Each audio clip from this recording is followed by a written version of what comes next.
शिवमाद्वितीयं भस्मावलितं शशिशुभ्रवत् पद्मासनस्थं सुखदं मुनीन्द्रं वाक्कायचित्तैः सततं भजेऽहम्। गुरुर्ब्रह्मा गुरुर्विष्णु गुरुदेवो महेश्वर गुरुसाक्षात् परं ब्रह्म तस्मै श्री गुरुवे नमः।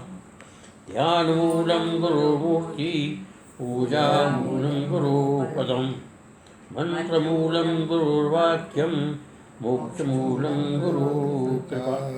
ओम नमस्ते शिवाय।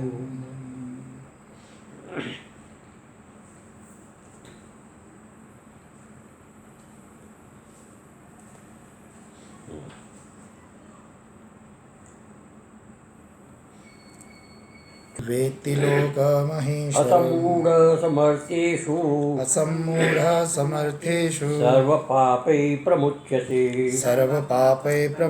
बुद्धिर्ज्ञानमसम्मोहः क्षमा सत्यं दमः शमः क्षमा सत्यं दमः शमः सुखं दुःखं भावो भावो सुखं दुःखं भावो भावो भयं च भयमेव च अहिंसा समता तुष्टि अहिंसा समता तुष्टि तपोदानं यशो यश तपोदानं यशो यश भवन्ति भावा भूतानां मत्त एव पृथक्विधा मत्त एव पृथक्विधा महर्षय सप्त पूर्वे चत्वारो मनवस्तथा मद्भावा मानसा जाता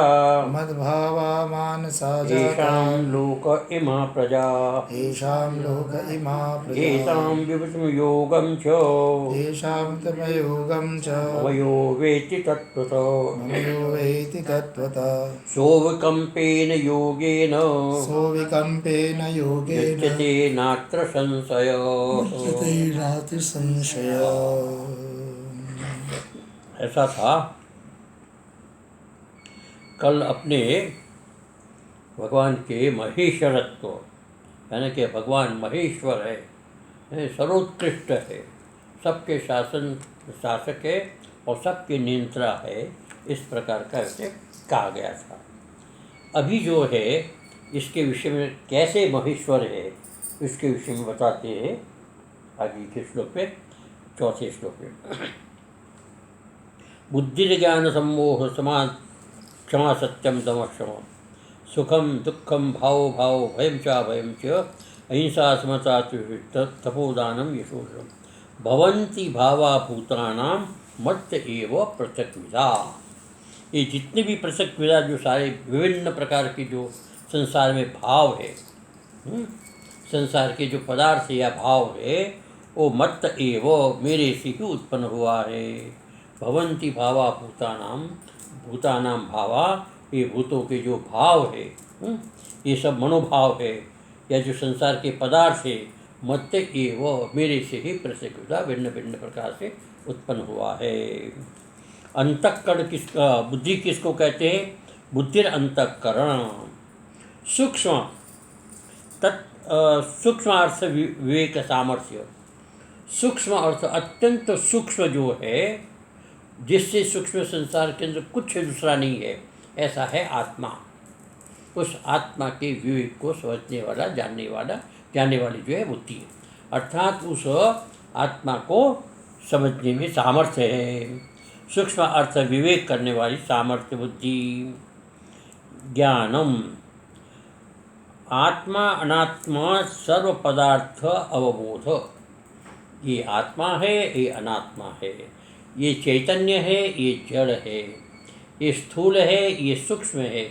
इस प्रकार के विभिन्न प्रकार के जो भेद हैं, इस प्रकार के जो पदार्थ है, उन पदार्थों का अवबोध करने वाला क्या है? ज्ञान। असम्मोह प्रत्युत्पन्नेषु बोधव्येषु कर्तव्येषु। जीवन के अंदर बहुत सी वस्तु करने योग्य होती है और बहुत सी वस्तु समझने जानने योग्य होती है। अर्थात इस बहुत कुछ जानना होता है, बहुत कुछ करना होता है। तो हम जीवन के अंदर जो सामने हमारे उपस्थित होते हैं उसको हम बोधव्य में समझने योग्य हो या फिर करने योग्य हो, इस सारे में जो हो अव्याकुलता, जिसमें किसी प्रकार की व्याकुलता न हो, किसी प्रकार की परेशानी न हो, सहज भाव से इसको विवेक से हम प्रवृत्त हो, इसको कहते हैं असम्मोहता। यानी कि विवेक पूर्वक उसके अंदर प्रवृत्त हो, कार्य करने में, समझने में विवेक हो और करने में भी विवेक हो, उसमें अविवेक नहीं होना चाहिए। क्षमा, क्षमा किसको कहते हैं? आकृष्ट ताड़ित सेवा निर्विकार चित्तता। कोई हमारा अपमान करे या कोई हमारा तिरस्कार करे, कोई हमारा अपमान करे, कोई हमारा तिरस्कार करे, उसमें किसी प्रकार का विकार मन में नहीं होना चाहिए कि इसने ऐसा क्यों कर दिया है। तो ठीक है, सामने वाले का स्वभाव है, हम क्या कर सकते इसमें? हम किसी के स्वभाव को परिवर्तित नहीं कर सकते। और यदि हमको उसका प्रतिकार से उसका उल्टा करेंगे, यानी कि उसका बदला लेने का करें या उनको क्षमा न करके उनको एक प्रकार से दंडित करने का प्रयास करेंगे, तो परिणाम जो है ना वो ठीक नहीं आएगा। क्या है कि और ज़्यादा भड़केगा, है? हम भी अशांत होंगे, वो भी अशांत होंगे। अच्छा ये कि हमारा कुछ बिगड़ता नहीं, उससे निंदा करने से हमारा कुछ बिगड़ता नहीं है। हम इस बात को ध्यान में रखते हुए हम क्षमा कर दें मन से, है ना। तो जो व्यक्ति अत्यंत स्वभाव से गरीब है, लाचार है, ऐसे व्यक्तियों के लिए क्षमा करने के अतिरिक्त दूसरा कोई हमारे पास रास्ता नहीं है। क्या उपेक्षा नहीं करना चाहिए? वही क्षमा उपेक्षा ही तो है। क्षमा का मतलब उपेक्षा, निर्विकार। हाँ, तो इसको कहते हैं निर्विकार चित्तता, चित्त में विकार ना आवे, उसके प्रति जो है द्वेष भाव उत्पन्न न हो। सत्यम, सत्य किसको कहते हैं?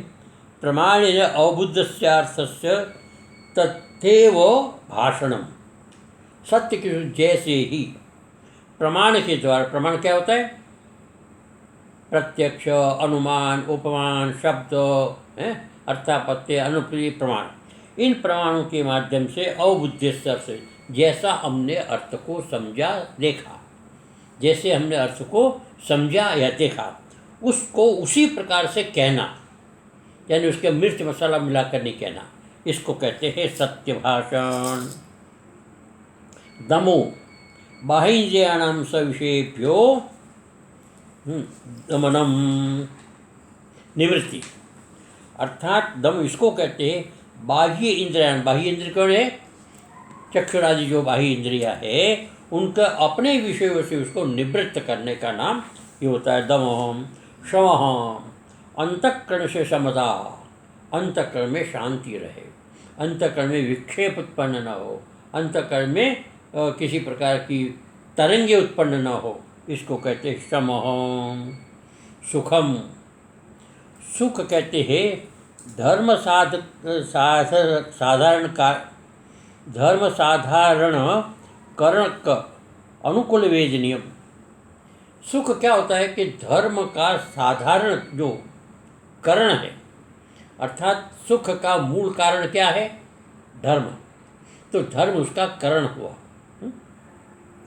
तो साधारण करण, सुख का साधारण करण है धर्म। धर्म जो है सुख का साधारण करण है, अर्थात धर्म सुख, धर्म के बिना सुख संभव ही नहीं है।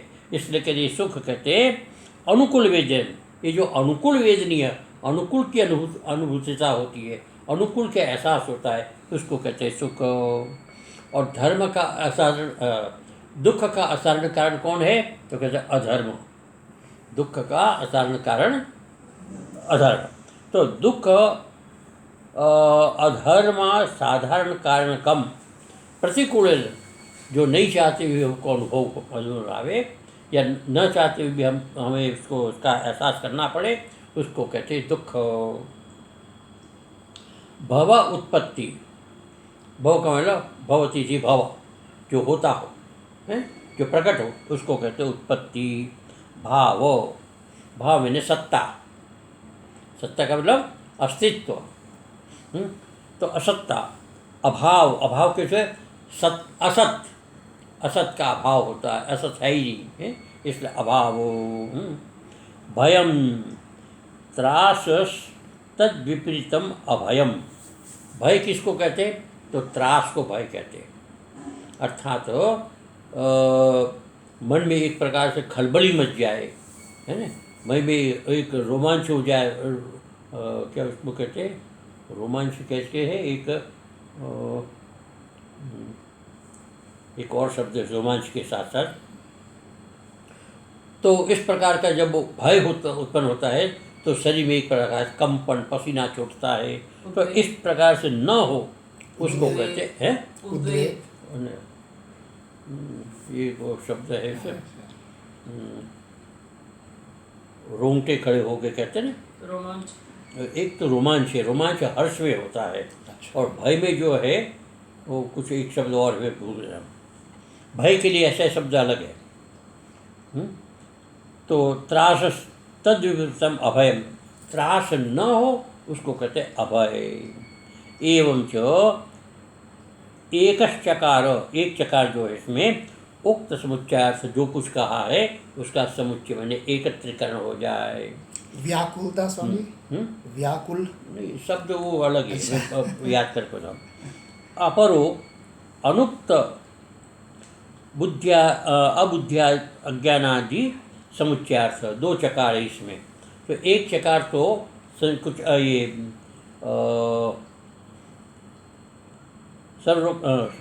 एक चकार उक्त समुच्चयार्थ, और दूसरा चकार है अनुक्त जो है, जो अनुक्त मतलब जैसे अज्ञान है, अविद्या है, अबुद्धि है इत्यादि का संग्रह करने के लिए ये समुच्चयार्थ दिया है। कहने का मतलब कि जो हमने कहा है वो और जो नहीं कहा है वो सब किसके अंदर आ जाते हैं। इति सर्वलोक प्रसिद्धा, ये सब लोक में संसार में प्रसिद्ध है। ये मन के भाव है और समय समय पर हमारे सबको इसमें ये प्रतीत होता है। काम का पता, लोभ का पता होता है, ये इस प्रकार से भय का पता होता है, हिंसा का पता है। ये सारी चीज़ हमारे ध्यान में आ जाती है क्योंकि समय समय पर हमारे जीवन में ये सब चीज़ घटित होती है। इसलिए कहते प्रसिद्ध मत एव भवन्ति इत्युक्तेन, ये जो मत मेरे से ही उत्पन्न हुए हैं, ये आगे के श्लोक के साथ उसको जोड़ देना चाहिए। दूसरे श्लोक में बताया अहिंसा प्राणी नाम पीड़या निवृत्ति, किसी भी प्रकार से प्राणी को पीड़ा न पहुंचाना, ये अहिंसा है। किसी भी प्रकार से शरीर, वाणी और मन से किसी को पीड़ा नहीं पहुंचाना, ये अहिंसा है। यदि हम किसी को व्यंग्य करते हैं और पीड़ा पहुंचाते हैं तो ये हिंसा है, वही हिंसा है। किसी व्यक्ति को एक गलत दृष्टि से हम देखते हैं, है ना, तो हिंसा है। गलत दृष्टि में मानसिक रूप से एक प्रकार से दुर्भावना से देखते हैं या कामना से देखते हैं या लोभ से देखते हैं, विभिन्न प्रकार के भाव उससे हम देखते हैं तो वो भी एक प्रकार से हिंसा कहलाती है। अहिंसा इसको कहते हैं अहिंसा प्राणी नाम पीड़या निवृत्ति, किसी भी प्रकार से प्राणी को पीड़ा न पहुंचाना, ये अहिंसा है। समता चित्तस्य रागद्वेषादि रहितावस्था, चित्त में किसी के प्रति राग न हो और किसी के प्रति द्वेष न हो। एक होता है प्रेम और एक होता है राग। राग में जो होता है स्वार्थ पूर्वक उसके अंदर राग होता है, लगाव होता है, और प्रेम में क्या होता है इसमें स्वार्थ नहीं होता है, केवल सामने वाले की इच्छा से, वो भी एक प्रकार का राग है। लेकिन इस राग में जो है सात्विकता है और दूसरे राग के अंदर राजस भाव है ना। तो राग होता है ना, हम परमात्मा के अनुरक्त है, परमात्मा में अनुरक्त है।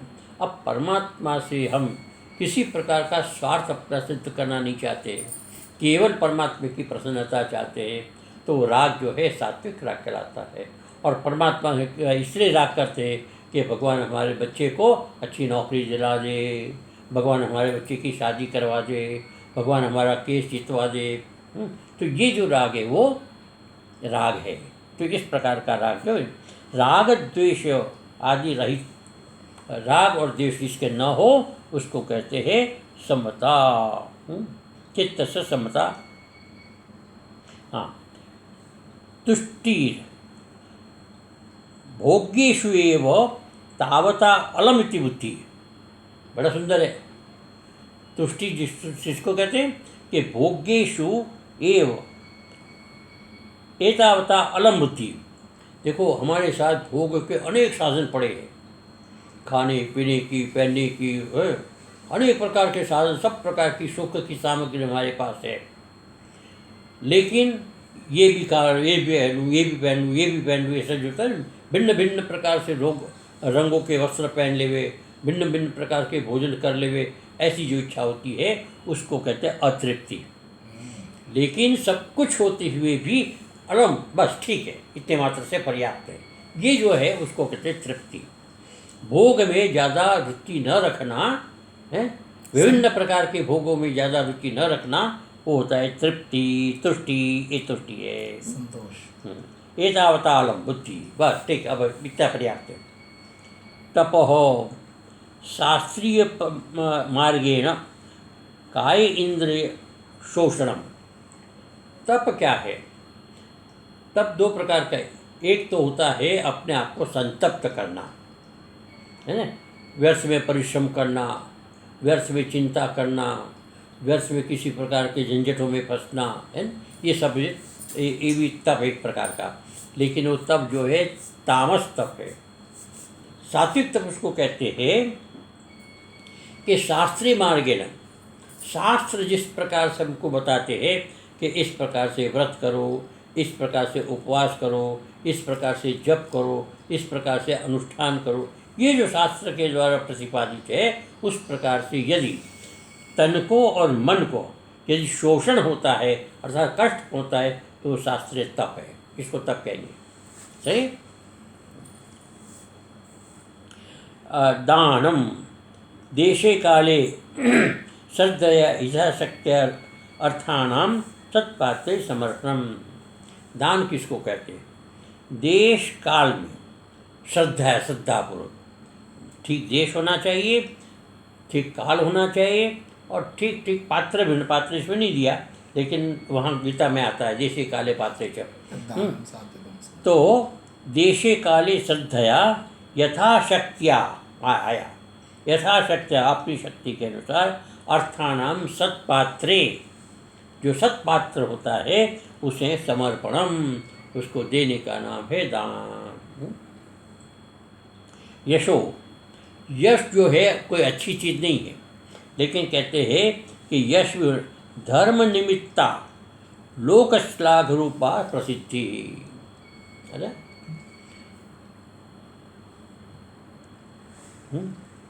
धर्म निमित्ता, धर्म को लेकर के, धर्म को निमित्त मान करके यदि हम कोई अच्छा काम करते हैं और उसमें संसार में हमारी श्लाघा होती है, प्रशंसा होती है, तो वो जो होता है हमारा यश है। इसमें यश में कोई दोष नहीं है। आप अच्छा काम करते, लोग अच्छा कहते, तो इसमें आपका क्या दोष? बल्कि आपको प्रशंसा होनी चाहिए कि अच्छे काम से मुझे और प्रेरणा मिलती करने की। तो इस प्रकार से लोक श्लाघा रूपा प्रसिद्धि। अयश, अधर्म निमित्तता, बुरा काम करने से जो हमको एक प्रकार से प्रसिद्धि मिलती है। लोक निंदा रूपा, लोग निंदा करते, उसको कहते अयश। एते बुद्ध्यादयो भावा कार्य विशेषा सकारकः पृथक् विदः धर्माधर्मादि साधन वैचित्र्येण नानाविधा भूतानां सर्वेषां प्राणिनां मत्तः परमेश्वरादेव भवन्ति नान्यस्मात् तस्मात् किमपि वाच्यं मम लोकमहेश्वरम् इत्यर्थ।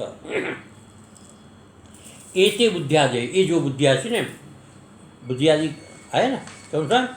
बुद्धि, ज्ञान, सम्मोह, क्षमा, सत्यम इत्यादि, ये सारा जो बुद्धियादि बताया है, वे सारे के सारे भाव कार्य विशेषा है। ये सब कार्य विशेष है, अर्थात एक होता है कर्ता और एक होता है कार्य। कौन करता है? कर्ता कार्य को करता है। कर्ता कार्य।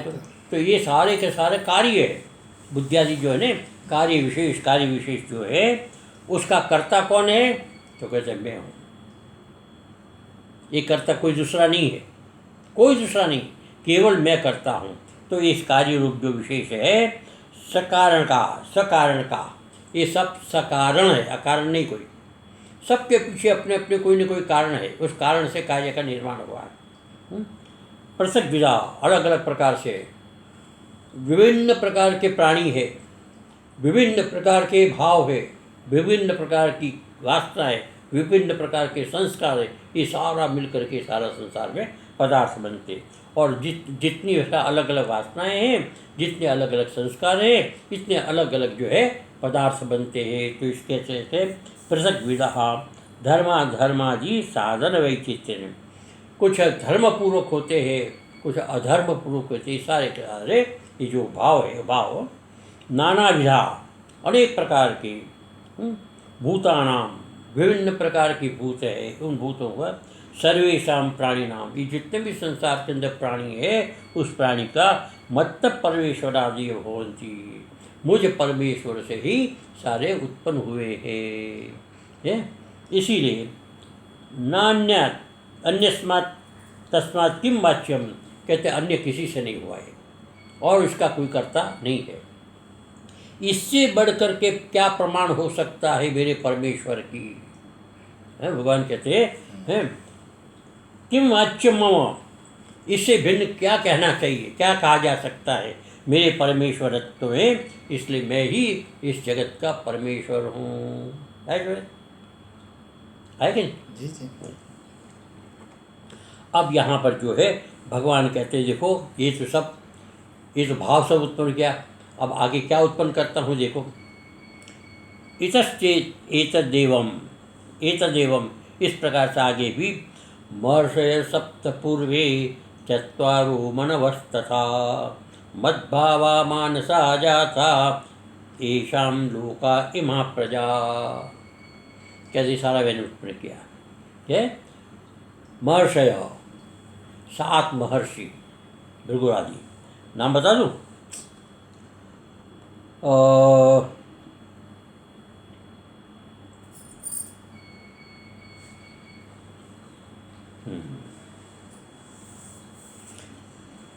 भृगुरादि सप्त महर्षय,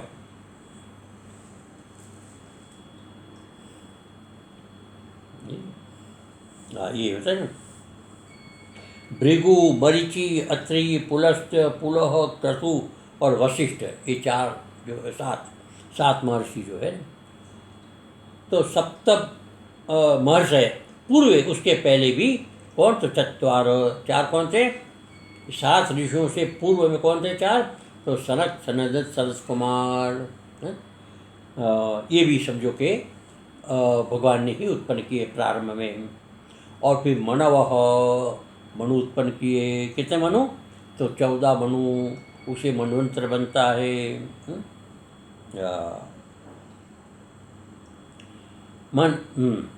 तथा मद्भावा मानसा जाता है। मेरे भाव जो है मानसा जाता है, ये मन से उत्पन्न हुए हैं, है ना। जैसे वर्तमान में व्यक्तियों का जन्म होता है, उस प्रकार का जन्म नहीं है। ये केवल और केवल मेरे मन से संकल्प से उत्पन्न हुआ है। अब आप कहेंगे भगवान संकल्प से कैसे उत्पन्न करते हैं? तो उसके लिए एक दृष्टांत है सीधा सा। हम सो जाते स्वप्न में, तो वहाँ पर एक जीवन हमारा प्रकट होता है। हम किसी के घर जन्म लेते हैं, वहाँ पर पढ़ते हैं, लिखते हैं, बड़े होते हैं, फिर हमारी शादी होती है, फिर हमारे 5, 10, 15, 20 बच्चे होते हैं, बच्चे को पढ़ाते लिखाते सब कुछ करते हैं, और अचानक इसमें से जवान बच्चा मर जाता है, तो चिल्ला उठते ये क्या होगा, आँख खुल जाती है। अब एक जन्म में इतना सब काम कर लिया हमने, इतना जन्म से लेकर के हैं, शादी हुई, बच्चे हुए, बच्चे के बच्चे हो गए, और फिर समझो कि एक बच्चे को तकलीफ़ हो गई और एक तो मर गया, तो उसके साथ हम भी चिल्ला उठे, क्या हो गया ये, तो आँख खुल गई। तो इतना लंबा समय किसने उत्पन्न किया? मन ने उत्पन्न किया। तो ये मन साहा, मन से हुआ ना। तो भगवान के भी इस प्रकार से मन से सारा उत्पन्न हुआ है नहीं वास्तव में, लेकिन भगवान ने मन से अपने संकल्प से मन में पैदा कर दिया और ये सारा संसार चलता रहा। अभी भगवान का मन कब तक स्वप्न के रूप में चलता रहेगा ये कहना बड़ा असंभव है। ये स्वप्न और अनादिकाल से चला आ रहा, अनादिकाल तक अनंत तक चलता रहेगा। तो भगवान की सब स्वप्न है, हमारे जैसे मन से उत्पन्न होता है, इसी भगवान से मन से उत्पन्न होता है।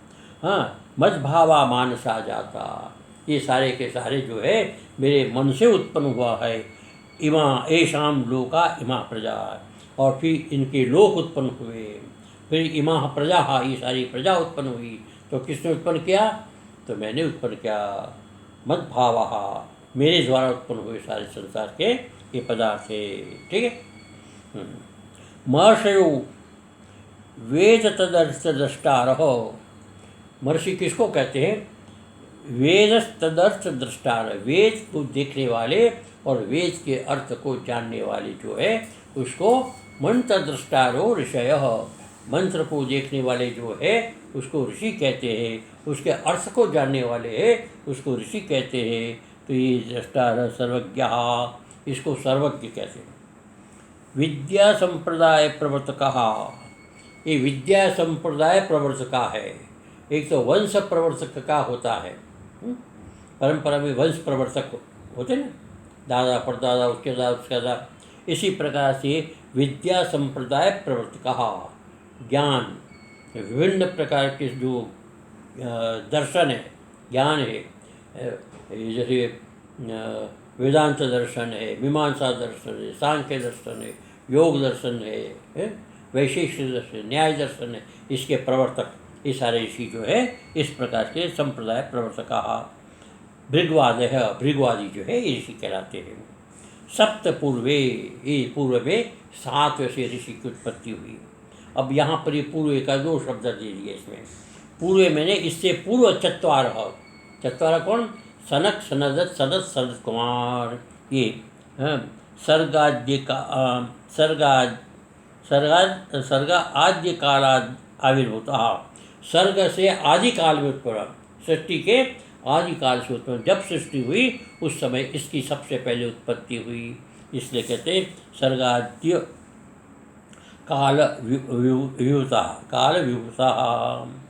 तथा च पुराणम, पुराण में इसका गीत गाया है।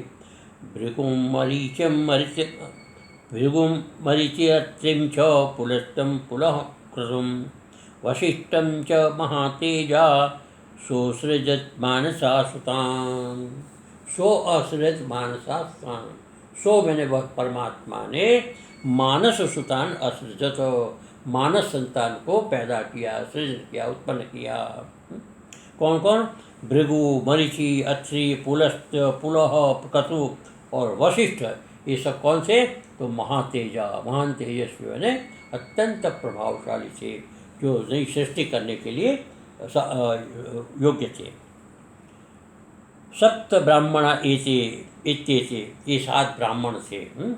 पुराणी निश्चितम गता, निश्चयम गता, पुराण के द्वारा जो है ये प्रतिपादित हुए हैं। तथा चत्वारो, 4 मनवः। अब 4 को अलग कर दे, मनु को अलग कर दे, तो चत्वार का तो जो सनक, सनद, सनत कुमार जो है 4 हुए, पूर्व उसे ऋषि उससे पूर्व है। और मनव सवर्ण, सावर्ण आदि प्रसिद्ध, सावर्ण आदि जो मनु है उस मनु का भी संख्या वैसे देख लेनी चाहिए। एक तो स्वयंभू मनु था, एक स्वारोचि मनु, एक उत्तम मनु, एक तामस मनु, एक रैवत मनु, एक चाक्षुष मनु और वैवस्वत मनु, वैवस्वत। फिर सावर्णी मनु, दक्ष सावर्णी मनु, ब्रह्म सावर्णी मनु, धर्म सावर्णी मनु, रुद्र सावर्णी मनु, देव सावर्णी मनु और इंद्र सावर्णी मनु। इस प्रकार की 14 जो है ये मनु हुए। और मनु के द्वारा जो जिस काल में रहे उसको मनवंतर कहा गया। जिसे देवी भागवत में आया सावर्णिके मनवंतरे। हाँ, तो हाँ, उस हाँ, समय के मनु में हाँ, हुआ। उस तो अभी कौन सा है, वैवस्वत मनु चल रहा है। वैवस्वत मनवंतर। अभी जो है वैवस्वत मनु चल रहा है। तो इस प्रकार से जो है मनवंतर हुए। अथवा महर्ष सप्तभृगादय, महर्ष सप्तभृगादि तेभ्यो पूर्वे, उनके पूर्व, अभी इसमें आ गया। तो उनके पूर्व कौन थे? तो प्रथमाश्चत्वार सनकाद्या ऋषय, उससे पहले 4 सनकादि ऋषि लोग थे, उनको पहले जन्म दिया। मानस मनवस्तवा तथा स्वयंभू आद्य चतुर्दश, उसके बाद स्वयंभू चतुर्दश मनु उत्पन्न हुए। मई परमेश्वरे, मुझ परमेश्वर से भावना येषां ते, भावो भावना, मेरी भावना, मेरी कल्पना से जो है येषां ते मद्भावा, मत चिंतन परा, मेरे चिंतन से उत्पन्न होने वाले, अर्थात मेरे संकल्प से उत्पन्न वाले ये सारे के सारे हुए मद भावनावशाद आविर्भूत मदीय ज्ञाने ऐश्वर्य शक्तियाँ इत्यर्थः, मेरे द्वारा उत्पन्न हुए हैं। तो मेरी भावना से उत्पन्न हुआ, भावनावशात आविर्भूत के मदीय ज्ञान ऐश्वर्य शक्ति, मेरा ही ज्ञान, मेरा ही ऐश्वर्य और मेरी ही शक्ति उसके अंदर स्थापित हो गई। ऐसा होता है कि कार्य गुणा कारण गुणा कार्य गुणा आरंभ बनते, कारण के गुण कार्य गुण को आरंभ करते हैं। जो कारण में गुण होते हैं वो कार्य में आते हैं। तो परमेश्वर के अंदर ये जो है, भगवान के अंदर ज्ञान है, भगवान के अंदर ऐश्वर्य है, भगवान के अंदर शक्ति है ना। ये तीनों गुण जो है मेरे जो उत्पन्न हुए संतान है, उस संतान में भी इस प्रकार के तीनों गुणों का समावेश होगा। अर्थात इसमें भी ज्ञान और ऐश्वर्य और शक्ति सब उसके अंदर समावेश हो गया। ऐसे जो है ना ऋषियों को उत्पन्न किया। मानसा मनस संकल्पा देव, मात्र संकल्प से ही उत्पन्ना, न तो योनिजहा, योनि से उत्पन्न नहीं हुए बल्कि संकल्प से उत्पन्न हुआ है। अतो विशुद्ध जन्मत्वेन सर्व प्राणी श्रेष्ठा। अब ये जो है ना, ये जो सामान्य मनुष्य उत्पन्न होता है, योनि होने के कारण वो शुद्ध नहीं कहे जाते, वो पाप और पुण्य के प्रभाव से उत्पन्न होते हैं। समझे आपने? पाप और पुण्य के, और ये जो विशुद्ध शुद्ध होने के कारण केवल और केवल पुण्य के प्रताप से ही उत्पन्न हुए, इसमें पाप का लेश मात्र नहीं होता है, इसलिए सर्वथा ही शुद्ध है। इस प्रकार से यहाँ पर बताया गया है। आगे का आपने इसको कल करेंगे।